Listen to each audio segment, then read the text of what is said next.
Hello नमस्ते दोस्तों, मैं महेंद्र और आज मैं आपसे रूबरू करवाने जा रहा हूँ महेश सैनी पिनान।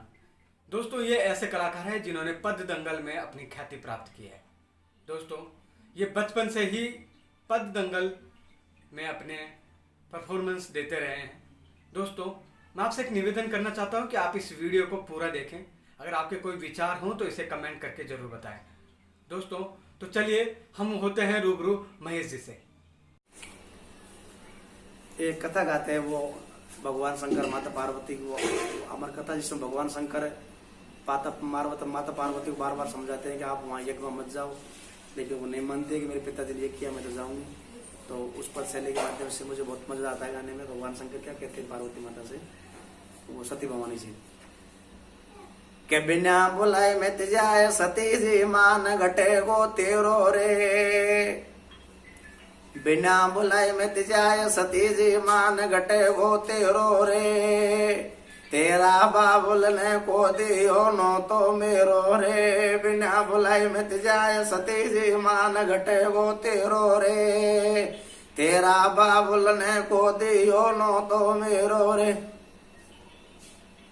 ये अमर कथा में गाते हैं, अच्छी कथा है अमर कथा वैसे। और इससे आगे इसमें सुड्डा गाते हैं। एक गुजर तर्ज में और गाते हैं, हाँ रे भाई रे बिना बुलाई नारी। भगवान शंकर सती भवानी को आज्ञा नहीं देते, फिर भी वो चली जाती है, तो वहां यज्ञ में जाकर वहां खत्म हो जाती है। तो शंकर भगवान को पता लगता है इस बात का कि भाई सती भगवान ने दे त्याग दी। तो एक गुजर तर्ज होते हैं, गुजर रसिया, खारी रसिया। तो उस रसिया के माध्यम से क्या कहते हैं शंकर भगवान, हाँ रे भाई रे बिना बुलाए नार पिहरिया को गइए रे, पिहरिया को गइए रे, के उदना गए बीत मटा की मेरे गी दिखे रासे। हाँ रे भाई रे बिना बुलाए नार पिहरिया को गइए रे, पिहरिया को गइए रे, के उदना गए बीत मटा की मेरे गई दिखे रासे। ये गुजरों के खारी रसिया बोलते हैं। अब तो बोला था हर कथा में हर तरह की, हर समाज के हर शैली को कंपोजिट किया गया है। दोस्तों, महेश जी का जीवन कैसा रहा, वह उनका परिचय आइए देखते हैं। जी, मेरा नाम महेश सैनी, गांव पिनान, तहसील रैणी, जिला अलवर, राजस्थान से हूँ। और हमारा ये पद संगीत गाने का काम है। मेरे को शौक तो बचपन से ही है। जैसे 8 से 10 साल का था तभी से थोड़ा ये संगीत के साइड में थोड़ा ज़्यादा रुचि थी। और करीब 8 से 10 साल का था तभी से ये रुचि होने लग गई मेरे को। और जो आगे बढ़ता गया संगीत का क्षेत्र कुछ ज़्यादा ही मेरे को बहुत ज़्यादा शौक था संगीत का। तो ऐसे फादर की भी रुचि थी ये संगीत में, आधी ज़्यादा रुचि ले। कहीं भी प्रोग्राम होते थे तो मेरा मन करता था कि ये जैसे और कोई गायक कलाकार हैं, तो ऐसा मन में फीलिंग होती थी कि ये गा रहे हैं, इनकी जगह में हूँ, तो अच्छा महसूस होता था। ऐसी कल्पना करता था मन में। तो इस प्रकार से बड़े भाई भी गाते थे, पापा भी गाते थे, तो उन्हीं से बड़े भाई और पापा की वजह से मैं भी इस लाइन में आ गया। पहले प्रोग्राम में जैसे मेरे बड़े भाई और हम दोनों भाई साथ साथ गाते थे। तो पहले प्रोग्राम वैसे तो कोई छोटे प्रोग्राम जैसे रात्रियों में यहाँ ओड पास गाँव में तो प्रोग्राम चलते रहते थे। बाकी सबसे पहला जो बड़ा प्रोग्राम था वो मेरा एक सकट नारायणपुर गांव है, राजगढ़, वो अपने राजगढ़ तहसील में पड़ता है। तो वहाँ पर बहुत अच्छा प्रोग्राम था, वो डे नाइट का प्रोग्राम था। तो वहाँ पे मेरा हुआ। उसके बाद में लगभग बढ़ता चला गया। दोस्तों, हर कलाकार के जीवन में परेशानियां आती रहती हैं, तो आइए जानते हैं महेश जी की परेशानियां। हाँ, परेशानी तो ये थी, जैसे संगीत का कुछ ज्यादा शौक लगने लग गया। अब पढ़ाई भी को करना जरूरी था और संगीत का बहुत जबरदस्त शौक। घर वालों भी कुछ घर वालों की पसंद था कि संगीतक बने, गायक कलाकार बने। कुछ घर वालों भी नाराज थे कि ये लाइन गलत है, ये बाबा जी धंधा है। ऐसे ग्रामीण क्षेत्र में सभी कहते हैं, अड़ोस पड़ोस भी ये कहते थे कि ये लाइन गलत पकड़ ली, ये सक्सेस नहीं होगा। तो वो थोड़ा दोनों ही काम था, लेकिन वो चलता रहा। पहले कुछ कम था, बड़े भाई ने साथ दिया तो हम दोनों लगभग गाते रहे। लास्ट में जाकर कुछ पद दंगल ज्यादा चरम में चल गया तो मेरे और बढ़ता चला गया। ऐसा समय भी आया कि एक साइड पद दंगल था, एक साइड परीक्षा थी, तो कुछ लोग उनके भाई पद दंगल तो बजाना पड़ेगा, तो इसलिए एक परीक्षा में मैंने शायद 12वीं क्लास की थी, वो उसको डिसमिस करके और पद दंगल बजाया, लेकिन फिर भी आगे बढ़ता रहा। तो परेशानी तो आई थी, थोड़ी बहुत तो आती है अच्छी तरह, लेकिन संगीत का इतना शौक लग गया कि घर वाले तो पढ़ने के लिए भेजते थे। मैंने 10वीं 50 रुपए किसी से लेके गांव के 40-50 किलोमीटर दूर तक भी संगीत होते थे, तो वहां पर मैं वहाँ मतलब सुनने के लिए जाता था। एक शौक लग गया, ये पता नहीं था कि इसमें इनकम है या नहीं है, लेकिन वो एक दिमाग में चढ़ गया कि गाय कलाकार तो होना चाहिए, इसमें बहुत अच्छी बहुत अच्छी वैल्यू मिलती है।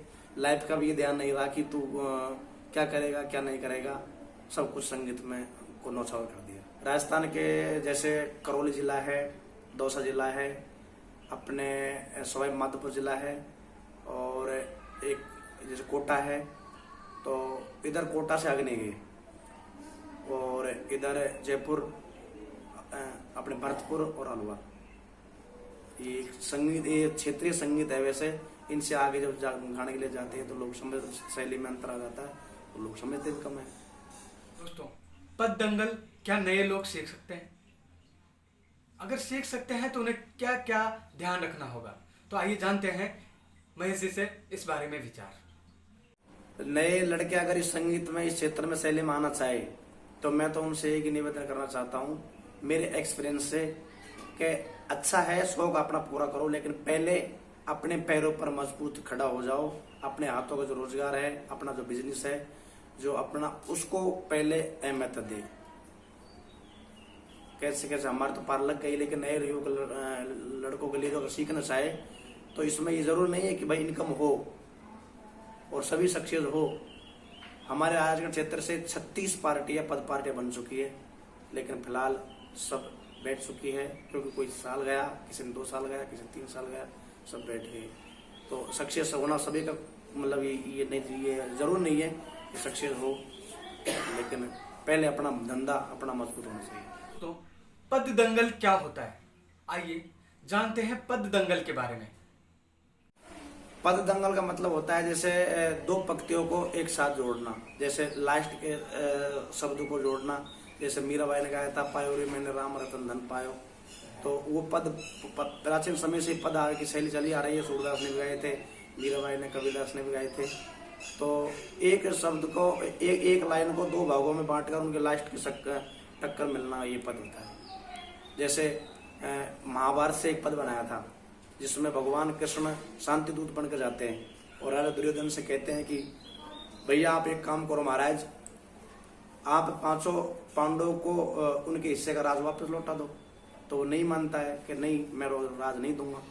तो वहां भगवान कृष्ण कहते हैं हमारे पद की शैली से कि दादागिरी छोड़ मटाया कर ले राजी ना मोरे, दादागिरी छोड़ मटाया कर ले राजी ना मोरे, चौपट करवा देवो तेरो सुकनी माँ मोरे, दादागिरी छोड़ मटाया कर ले राजी ना मोरे, चौपट करवा देवो तेरो सुकनी माँ मोरे। ये हो गया पद। इसको एक भाषा में सिरबंधा भी कहते हैं। इसका सिर बंध गया, अब बार बार में कथा और आगे बढ़ती रहेगी, और बार बार में इसको साथी कलाकार इसको स्टेज पे जब होते हैं हम, तो उस समय फालतू बातों को तो हम दिमाग में लाते भी नहीं, बस यही कोशिश करते हैं कि स्टेज पे पब्लिक क्या चाहती है, इस समय क्या सुनना चाहती है। हम लोग सोचते हैं कि सभा देखते हैं, जैसे दंगल में भाई इस सभा में बड़े बुजुर्गों की संख्या ज्यादा है, या बच्चों की संख्या ज्यादा है, युवा की संख्या ज्यादा है, तो उस हिसाब से हम उस सभा में वैसा ही मैटर पेश करते हैं, ये ज्यादा हमसे संतुष्ट हो। युवा के लिए सबसे पहले जब हम पौराणिक कथाओं से पहले ही युवा के लिए हमको, जैसे शिक्षा संबंधित है, शिक्षा संबंधित हम बहुत युवा के लिए जागृत करते हैं। जैसे एक शिक्षा संबंधित बनाया था कि गाँव में लोग कुछ बच्चे इधर उधर भटकते हैं, तो उनके लिए एक पद शैली में एक सरबंध बनाया था कि दे पड़वा में ध्यान मटा नहीं पीछे माता फोड़े गो, रो तो डोले गो दुनिया का ताला तोड़े गो दे पड़वा में ध्यान मटा नहीं पीछे माता फोड़े गो रो तो डोले गो दुनिया का ताला तोड़े गो। अब बात भी थोड़ी सही सी है कि बिना शिक्षा के कुछ नहीं है। जैसे कोई भी जल संरक्षण का बारा हो, शिक्षा हो, प्रदूषण हो, कन्या भ्रूण हत्या हो, दहेज हो, अपने मृत्यु भोज हो, शादी विवाह में ये बद खर्चा है, डीजे वगैरह, तो इनके सभी प्रकार की हम समाज सुधार के बारे में भी कुछ 2-5 लाइन जरूर कहते हैं। उसके बाद में हमारी जो पौराणिक कथा होती है, पौराणिक कथा है जैसे लक्ष्मण शक्ति है, जो भगवान शंकर माता पार्वती को अमर कथा सुनाते हैं।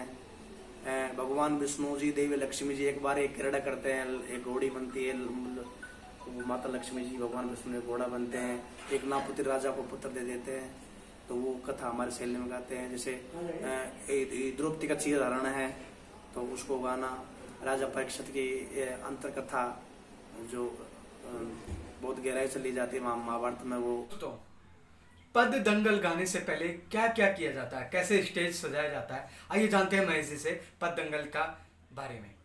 दंगल की शुरुआत करने से पहले जैसे स्टेज को बढ़िया तरीके से थोड़ा गांव वालों से कह के, कमेटी वाले से कोई कमी रह जाती है तो उसको कहते हैं भाई इस स्टेज को थोड़ा ऊंचा करो या नीचा करो, या फिर उसमें जो कार्यकर्ता हो उससे कहते हैं कि भैया जो पार्टी पहले आई है उसको पहले एक लिस्ट बना लो, एक बोर्ड लगा दो, बैनर लगा दो, उस पर उसका नाम लिख दो, जिससे पार्टी वालों में आपस में मने भाई पहले कौन आया, जो आती जाए उसको नाम डाल दो, माइकों की सेटिंग बढ़िया कर दो। और ये भी बता देते हैं भाई ये दंगल चल रहा है तो झक्कड़ आंधी वगैरह कुछ मौसम कई दंगलों में खराब हो जाता है, तो टेंट वालों से कहते हैं भैया आपकी मजबूती आप रखो। और लोग बाग उसको कह देते हैं जो साउंड के पास नजीक बैठते हैं, थोड़ी सी आवाज है, साउंड गिर जाते हैं, तो माइक वाले से कह देते हैं भैया ये साउंड को स्वतंत्र मत रखो, उसको बांध दो, क्योंकि नीचे जनता बैठी है। कई दंगलों में ऐसा हो भी चुका है, साउंड गिर जाते हैं। तो ऐसी जो दंगल के बारे में हम उनको लोगों को बता देते हैं। और हमारी जो भवानी वंदना है, गांव वालों को, पंच पटेलों को, बड़े बुजुर्गों को भवानी वंदना, गणेश पूजन करके, दीप प्रज्वल करके और पद दंगल शुरुआत कर देते हैं।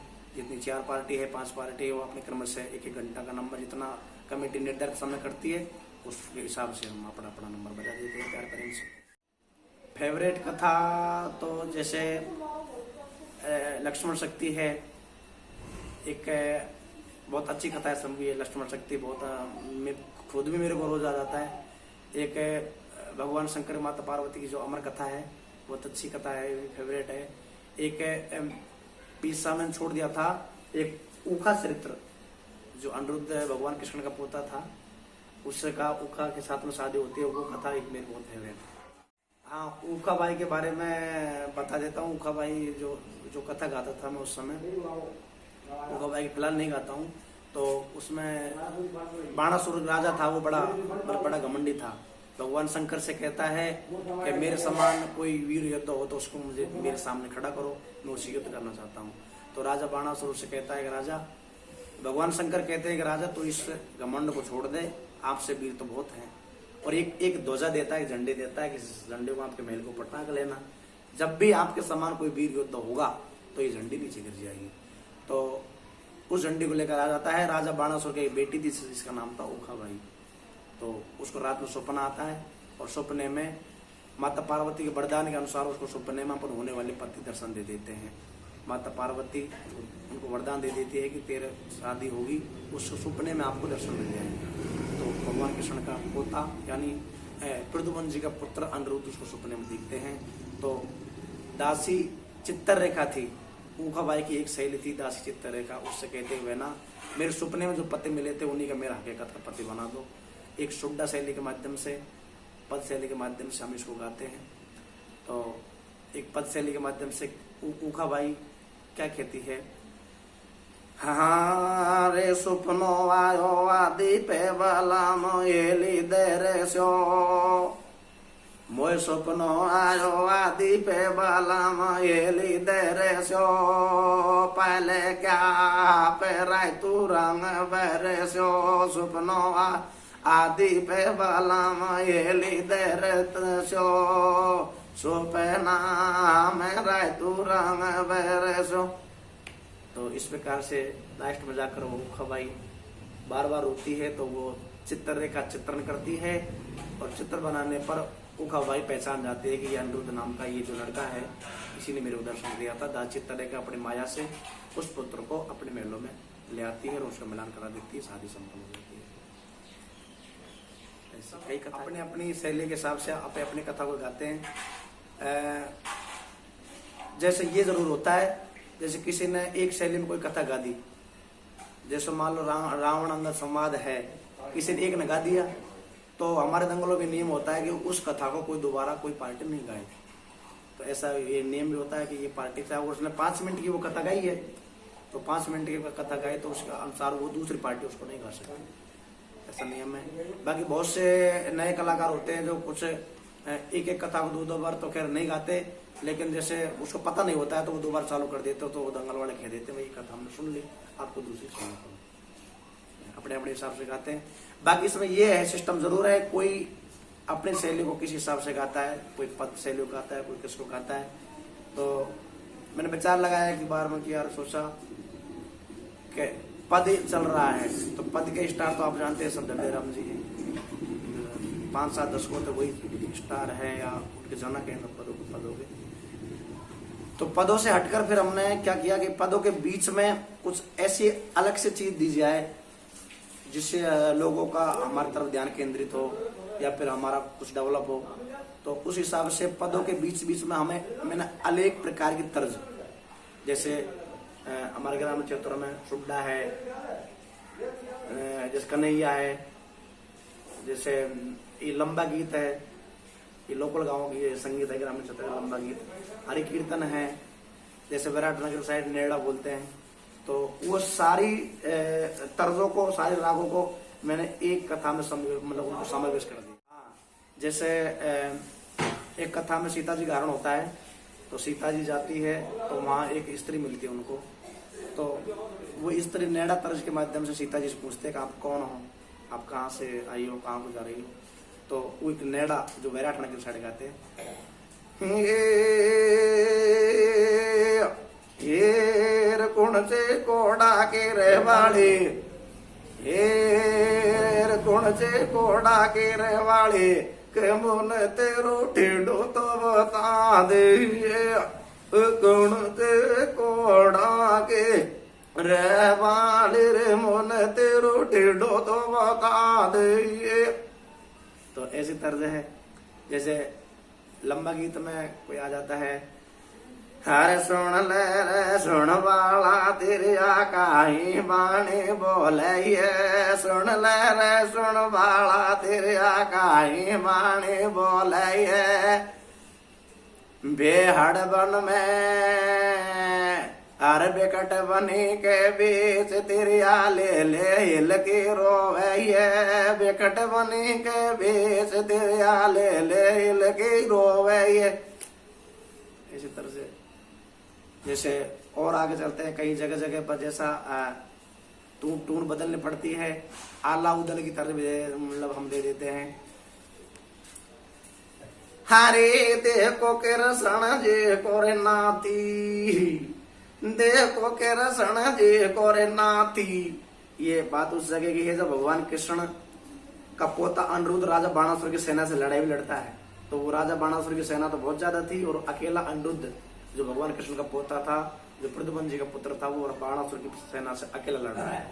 देखो के रसण जे कोरे नाती, एक लो लाल रो पे तो ये छाती, ते का सक चाले बाणासुर को कले जो हाले, या तो वीर लड़ैया रे जंगी, या कि तलवार चमक रही नंगी, दावेदार ऊखा से भारी है रही है, मेरी सहाय करो भगवान, भगवान ऊखा से भारी है रही है। ये आला तर्ज है। जैसे ग्रामीण क्षेत्र में और कथा आती है तो उसमें अपन की कन्या दंगल, तो कन्या दंगल के माध्यम से, तर्ज के माध्यम से कि जैसे भक्त हरदौल भात लेकर जाते हैं, तो अपनी बहन कुंजावती से कहते हैं, बहन आप आ जाओ, मैं आपको बात उड़ाने के लिए आया हूँ। तो भक्त हरदौल की वो आत्मा, अमृत आत्मा, वो आती है, किस प्रकार की बात उड़ाते हैं कन्हैया तर्ज के माध्यम से। क्यों लाया कुंजवती पौड़ी पे बात उड़ा दूंगा, तेरी दौरानी बगड़ी का बोल मिटा दूंगा। लाया कुंजवती पौड़ी पे बात उड़ा दूंगा, तेरी दौरानी बगड़ी का बोल मिटा दूंगा। पौड़ी पे ठाडी ठाडी रे, ले जा लोगड़े लपेटा घोटादार, बोला ल सातु जाती रे भाती तेरा आगवानिया, ले जा मणिया चटक मटक चक चूनड़ी दौरानी होड पीड़ साणी यार काई देख नाना दे गजब चटके दौरानी की लोगड़ी में नाड़ लटके। ओ आजा आजा ले जा गजब लेंगा साड़ी रे, तेरी छोटी सी ननद बदमाश घाघरी नाली रे, दिजया को लोगड़ी की लाल को कथा ओली सोली ढोल बदमाश जी ध्यान ले जा कालो दुपट्टा। इस प्रकार से ये कन्हैया तर्ज है। जैसे कुछ कथा ऐसी आती है तो उसमें हमको और भी राग देना पड़ जाता है, जैसे कीर्तन की तर्ज। अरे एक घर में सभी तरह का ठाट बिछा द युवा को न्याली खाट, घर में सभी तरह का ठाट बिछा द युवा को न्याली खाट। आधी रात दिरानी जागी, सोता सजन भगत डेंग आगी। अरे पग को बूटो पकड़ नैर ने सो तो सजन जगायो, लाज शरम धैर्य धर धैर्य ताक में सो बचन सुनायो। बैठो हो जा रे सो बाड़ा दासी पास खड़ी, हाँ मैं तो तेरे ही संग चलूंगी न्या से लगा दड़ी। इस प्रकार से अनेक तर्जों का समावेश करके तब जाकर अपनी ये शैली चल रही है। इसमें प्योर पद नहीं। मेरे जो बड़े कलाकार हैं वो कहते हैं महेश तो एक सात धातु यानी मिक्सर करता है, हर राग को तेने सबमिट कर दिया सब में। बहुत से लोग कहते हैं कि महेश जी आपने तो गागर में सागर भर दिया, थोड़े समय में बहुत तर्जों का हमको सुना दिया। ऐसा शायद है मैं एक ऐसा पहला कलाकार हूं जो पद के बीच में सुड्डा चालू किया। सुड्डा पहले उसको बोलते थे रसिया, और अब सुड्डा उसको थोड़ी सी राड़ में उसको थोड़ी तर्ज बदल के और उसका नाम रख दिया सुड्डा। जैसे सुड्डा गाते हैं, जैसे भगवान राम के भाई लक्ष्मण जी मूर्छित पड़े हैं तो हनुमान जी सर्जुन बूटे ले जाते हैं, तो उस समय का ये गीत है सुड्डा की तर्ज में। हारी री लक्ष्मण शोकनी नाना में सोवे राम वारो, रोवे रे रे रे रे लक्ष्मण शोकनी नाना में सोवे राम वारो रोवे। ओ अंजनी को रे बेटो बूटी बोले बे जावे रे रे रे रे लक्ष्मण शोकनी नाना में सोवे राम वा रोवे रे हो अंजनी को जायो बूटी बोले बे जावे रे। ये सुड्डा है। कुछ कलाकारों ने इस सुड्डा को पद से अलग कर दिया, तो अलग सुड्डा गाते हैं, और मैं इनको पद के बीच में दे देता हूँ और अलग सुड्डा गाता है, तो अलग सुड्डा का दंगल फिर उसको उस पद को ही सुड्डा में कन्वर्ट कर देता हूँ। इसी वजह से सुड्डा का दंगल आता है, लोगों की डिमांड होती है भाई सुड्डा पसंद है हमको तो सुड्डा का, तो वो पद को जो पद शैली में बनाया था वो गीत उसी पद को वही तर्जों के माध्यम से वो तर्ज भी देनी, और जो पद की कड़ी थी उनको सुड्डा के माध्यम से पेश करना। दोस्तों, आज के युग में कोरोना वायरस एक भयानक बीमारी है। ऐसे में हर कोई कलाकार अपनी क्रिएटिविटी दिखा रहा है, तो महेश जी ने इस पद दंगल के माध्यम से आपको कुछ समझाने की कोशिश की है या कुछ दिखाने की कोशिश की है, क्योंकि नई क्रिएटिविटी हर कोई करता है। तो आइए सुनते हैं महेश जी को। अब कोरोना के लिए चल रहा है सिस्टम, तो पूरे वर्ल्ड भर में कोरोना के लिए चल रहा है। कोरोना का अपने डाल रखे है वीडियो भी अपने यूट्यूब पे, तो बहुत संदेश दिया है कोरोना का हमने लोगों पे लिए व्हाट्सएप फोनों पर भाई मास्क लगाओ। तो कोरोना से अब थोड़ा कुछ अलग है, लोगों ने किस प्रकार से गाया, कोरोना ने क्या क्या नुकसान कर दिया, कितना घाटा गया, ये तो सारा संसार जान रहा है कितना घाटा गया। लेकिन अब हमने इनके ऊपर कुछ विपरीत गीत बनाए कि कोरोना से फायदे क्या हुए।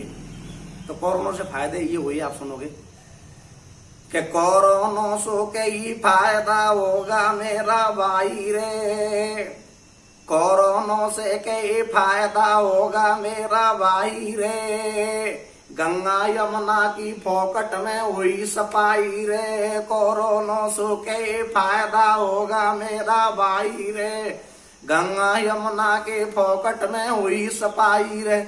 हर सरकार गंगा यमुना सफाई अभियान चलाती है लेकिन सफल नहीं हो पाई। और ये कोरोना के 60-70 दिन में शायद कभी 60-70 साल पहले इतनी सफाई गंगा और यमुना में नहीं थी। तो लोगों तो इनकी बुराई करते हैं, हमने कुछ हटके एक फायदा हुआ कुछ तो उस फायदे को प्रेरित बनाया। दूसरा फायदा और भी हुआ, हरे कोरोना तेरा बासु तो काम जोर को बिणगो रे, कोरोना तेरा बासु तो काम जोर को बिणगो रे, मौसम साफ हुई प्रदूषण थोड़ो पिड़गो रे, कोरोना तेरा बासु तो काम जोर को बिणगो रे, मौसम साफ हुई प्रदूषण थोड़ो पिड़गो रे। वैज्ञानिक लोग कहते हैं कि इतना प्रदूषण, इतना ये वातावरण गंदा हो रहा था तो इतना साफ हो गया कि शायद एक आदमी की उम्र 10 साल कम से ज्यादा बढ़ गई। तो ये फायदा हुआ। तो कुल मिलाकर और उससे हटके थोड़ा। दोस्तों ये थे कलाकार महेश जी, इनसे रूबरू हुए। ऐसे ही नए कलाकारों से रूबरू होने के लिए हमारे चैनल को सब्सक्राइब करें।